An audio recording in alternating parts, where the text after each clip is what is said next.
नमस्कार, स्वागत है आपका स्पीड शॉर्टन क्लासेस में। आज की डिक्टेशन की गति रहेगी 80 शब्द प्रति मिनट। स्टार्ट।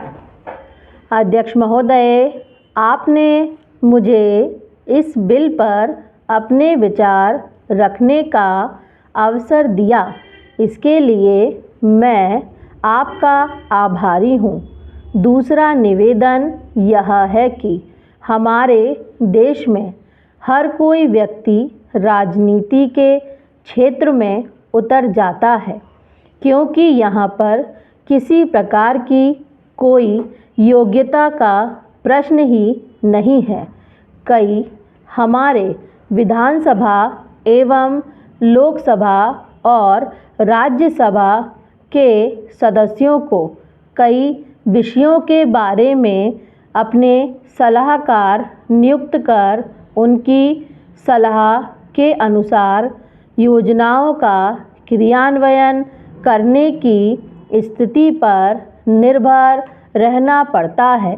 मंत्री महोदय ने जो कमियां इस बिल में बताई हैं, उनके ऊपर इस सदन में विस्तार से चर्चा हो चुकी है। अब इसमें किसी भी माननीय सदस्य को आपत्ति नहीं होगी, ऐसा मैं समझता हूँ।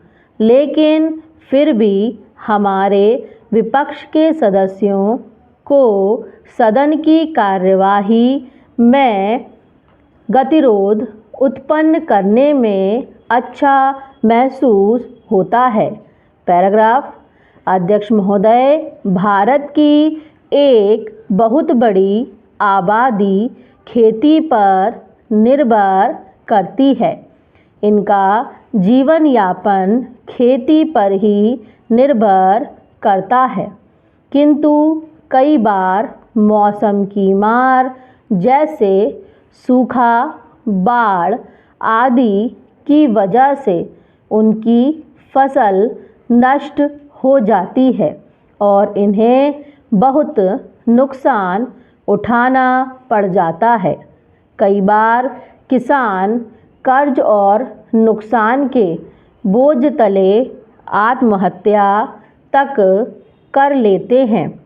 इस समस्या से निदान पाने के लिए भारत सरकार ने प्रधानमंत्री फसल बीमा योजना की शुरुआत की है, जिसकी सहायता से किसान अब अपनी फसल का बीमा करा पाएंगे और किसी भी तरह से उनकी फसल का नुकसान होने पर उसकी भरपाई इसी बीमा द्वारा की जाएगी।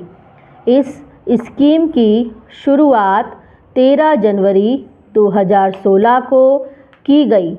यह योजना देश के सभी राज्यों में लागू किए जाने का लक्ष्य है। यह योजना भारत सरकार के कृषि विभाग मंत्रालय द्वारा संचालित की गई। पैराग्राफ। सभापति महोदय, सदस्य महोदय ने सदन में जो विधेयक पेश किया है, मैं उसका हृदय से समर्थन करता हूँ और मैं समझता हूँ कि इस विधेयक पर आज कोई निर्णय अवश्य लिया जाना चाहिए। कहा जाता है कि इस देश में राजनीतिक नेता बहुत अधिक हो चुके हैं और समाज सुधारक यहाँ बहुत कम रह गए हैं। यह बात बिल्कुल सही है और मैं स्वयं इस समस्या पर कई दिनों से सोच रहा हूँ।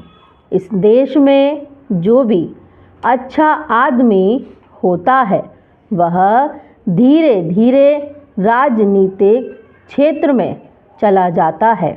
बड़े बड़े उपदेश तो सभी दे देते हैं कि गरीब की सहायता करनी चाहिए, किसी की वस्तु पर कब्जा नहीं करना चाहिए और किसी दुखी को बिना कारण कष्ट नहीं देना चाहिए। स्टॉप।